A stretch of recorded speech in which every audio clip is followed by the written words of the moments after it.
Do you think... If you watch any films now, though, there's still continuity errors and stuff that get you. It's just there's so much more kind of time and effort that goes into production nowadays and money that can be spent on it, that expectations are so much higher. It's just films have a lot more to compete with. But then you watch it compared to, like, you've seen this a lot of hype around the Extraction, the Chris Hemsworth film on Netflix. Have you watched it? It's shocking. Yeah, apparently it's not great. It's got great action, but it's shocking. Yeah, I've heard the action's next level. Yeah, but it doesn't make up for the storyline being so like staccato and the relationship so unbelievable. Whereas I think this nails those, so you can kind of forgive it for like a few continuity slip-ups or I think continuity errors and stuff are quite charming in like those kind of old films, because you know that they only ever had one shot to film it, and it was on celluloid. So as soon as they printed the celluloid or whatever, like made the negative, there's nothing else that they can do. So it's the same thing for grain and like sometimes seeing like a boom pole or something in the shot. Yeah. Like for me, when I see that in a film, that adds to the charm of it, just because it was filmed there and then, and there was nothing else that can be done about it. Now it's like, well, if you don't spot that in the edit and just like, you know, green screen it out, CGI it out, we can't really acknowledge it anymore. We can't really accept it anymore. But do you only appreciate it like that, Liam, because it's a good film? If you're watching a rubbish film and you see that, your perception is different of it, right? 100%, yeah. Like there's many films I like which are riddled with continuity errors and leaps of logic, and I don't care. Like if the film is already kind of connected with me, I'm already kind of attached to it in that way, then everything else, you know, becomes a part of that charm. But if it's a film that's already kind of lost me because of its plot work or its character work, and then it has logic leaps and continuity errors and all of that stuff, then I'm noticing it and using it as evidence for why it's not a very well made film. It's really interesting. James, can I just pick you up as well on what you said in terms of the mix between it being, you know, almost like a Western comedy and you know, this in-depth study of, you know, the civil war and conflict that was going on during that time period. So are you saying that works slightly to the detriment of the film? And if you are, does that lie at the fault of the director? Because, you know, Sergio Leone is sort of the father of spaghetti westerns, but, you know, he's an Italian director focusing on films that are set during this, you know, very important time in American history. Do you think that lies at his feet as a fault in the film? No, do you know, actually having that element built into the film was the only way in which you rounded a lot of the characters. So it was the only bit you got to see the softer side of the bad and the good. Like you got to see a lot of empathy given by Angel Eyes when he stumbled into the army camp, and I think that was a good way of using that narrative to be able to build and round his character a little more. And I also think it was a good way of being able to round out Clint Eastwood as well. He had that scene, I know you talked about the melodrama with the captain, but he did have a kind of softer scene with him there. So I think he used it quite well. I just felt at times when it leapt from being this very everything you come to associate with a spaghetti western film to jump quite suddenly into a civil war piece. And there was some I'm not saying it was heavy-handed, but there was a lot of commentary about the futility of it, the waste of lives, etc. To jump between those quite quickly for me was a little strange, because there wasn't much of a gradual blurring between them. It was much like, here it is, here's that, here. And I don't know whether that's necessarily bad direction, because as I said, I think when he employed it, there was benefits there, and he may have used that to try and round out the characters versus having a social commentary. And probably, as you say, it was a lot more like relative to the time, and if people were there watching it, they could probably be like, okay, yeah, I see what he's doing here. Yeah, maybe we're more used to it in today. Now we see these smoothless transitions between in storytelling, but back then maybe you just sort of consumed it differently, and you saw it like that, but you just never really thought about it like that, because cinema and film was a totally different it was a totally different thing back in the 60s and before. You would have definitely seen this film back in the 60s and thought, wow, one of the best westerns going. I mean, Jesus, you look at it now and it's incredible. So back then, it must have been amazing to see. Right. Well, let's nail down then. Okay. I think we've given it a bit of a good, balanced viewpoint there. I mean, are we doing this out of 10? If we do it in stars, I think it's too simple. Yeah, IMDb rating. Because we'll all give it a 5 if we're going to do it. Decimal place. Decimal place. Okay. Out of 10, decimal place. Decimal Let's place. do IMDb ratings. Okay, decimal place. I've already rated it, so I'm going to just jump on this. I rated it back in 2014, so let's just have a little look. Yeah, you get yours up. That'll be interesting, actually. Okay. No one's aware of what it is rated on IMDb, right? I am, yeah. You are. Okay. Don't let that influence your... I don't know what it is. I just know it's very high. Yeah, no, I don't know what it is exactly. I'll tell you at the end what it is. Yeah, I don't know what it is exactly, but if an IMDb rating, if I was giving it one like that, I'm going to give it a QTAS rating, actually. Go on. I'm going to give it an 8.7 out of 10. James? 8.1, I'd give it. Really? Interesting. Ooh. Interesting. That's a bit more savage than I thought. Liam?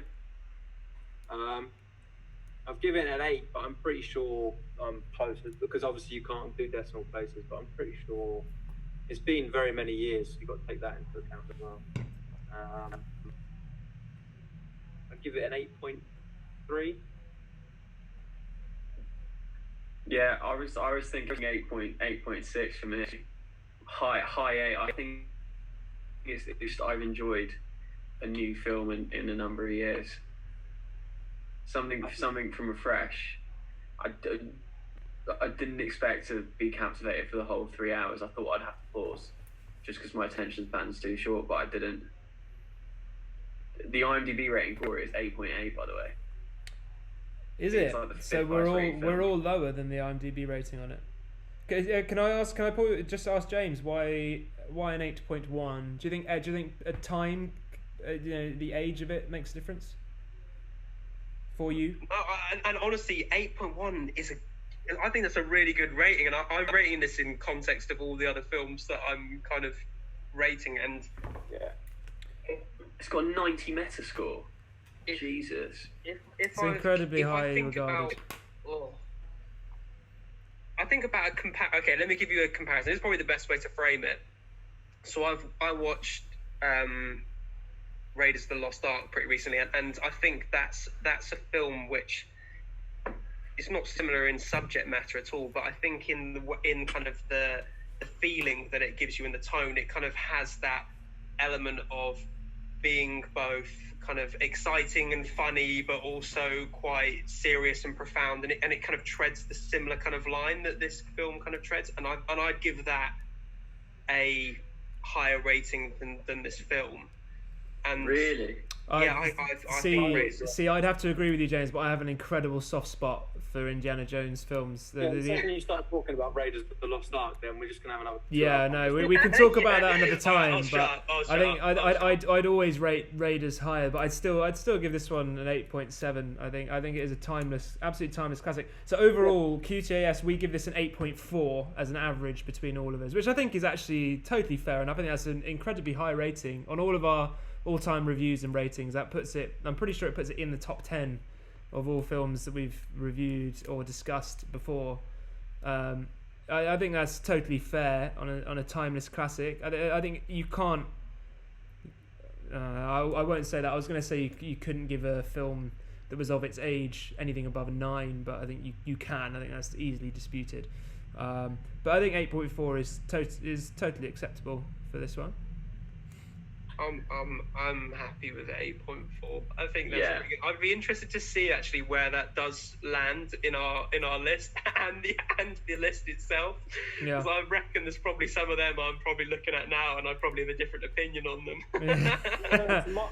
If you watch this like drops in a week over time. or 2 weeks, and you're in a slightly different mood, then you might have cracked up a few decimal points or True, cracked down true. some decimal points. I just think these things need so much flux. Yeah, they do. For you to just write or just for you to say this is my rating, it's hard with ratings. I think I've been thinking about this recently. Because a film is so complex, and to take all that complexity of a film, like the way that it connects with you emotionally, the way that however long it stays with you for. There's so many different factors playing into what becomes essentially, like a single integer, one single solitary figure. I've sometimes felt bad about rating things, like a small amount of guilt, because I'll give it one particular figure, but it doesn't really do justice to the complexity of the thing, the way it might have had its way with me. Like, there's films that I really enjoy. They're certain favourites of mine, and I've given it a particular rating, based on certain cinematic principles that I feel like it may have met or not met or whatever else. And sometimes I don't feel like those two things match. I think that's understandable. I mean, a film is totally subjective, and each film is subjective in its own way. It's so you might suddenly have two films that you would give, if you're doing it by IMDb and decimal. I mean, it's so, especially when you're doing it with stars, 3 stars, 4 stars, 5 stars. I mean, there's it's so hard to split them all up in finer ways. It gets so blurred between the two. But even when you're doing it decimal, you've got the ones 8.1. You're just thinking, why is that an 8.1? And then this one of a totally different genre is an 8.1. It's so hard to evaluate them in that way. The films themselves are so emotionally driven that the environment and your personal mental state in which you view a film will completely determine how you receive that film. It's something that I think we spoke about before, Liam, and there are certain films that you watch them and they have a much more of a profound effect on you because of the certain headspace in which you're inhabiting at that time than they would do, say, if you watched them on a separate occasion 6 months down the line.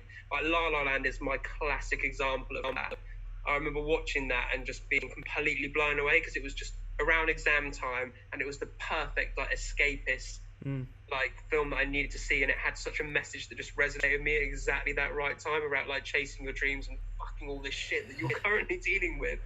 And so as a result, I have an attachment with that film and an affinity with it that probably most other people, or even myself, if I'd watched it at a completely different time point, say in the summer holidays, I wouldn't have the same level with. You can't account for that. It totally depends when you rate it straight afterwards as well. Sorry, go on. That feeling that you have watching the film completely top ends or transcends, whatever, qualities that are inherent to the film itself, unrelated to your particular state of mind.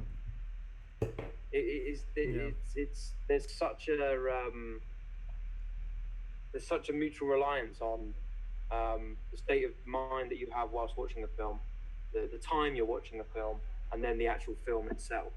Yeah. There's such an importance on not being influenced by others as well, and other perspectives. Have your own opinion first, and then be willing to be swayed. But if you want to give a film 8.4, for example, like this one, you feel it's an 8.4 when you first leave, and then you're willing to be swayed afterwards. But initially, the difference between the two is quite important. We've lost Tom for the moment, but let's say this is the end of the good and the bad, the ugly review. It's 8.4 out of 10 overall, which I think we're all quite happy with, and we'll leave the review there.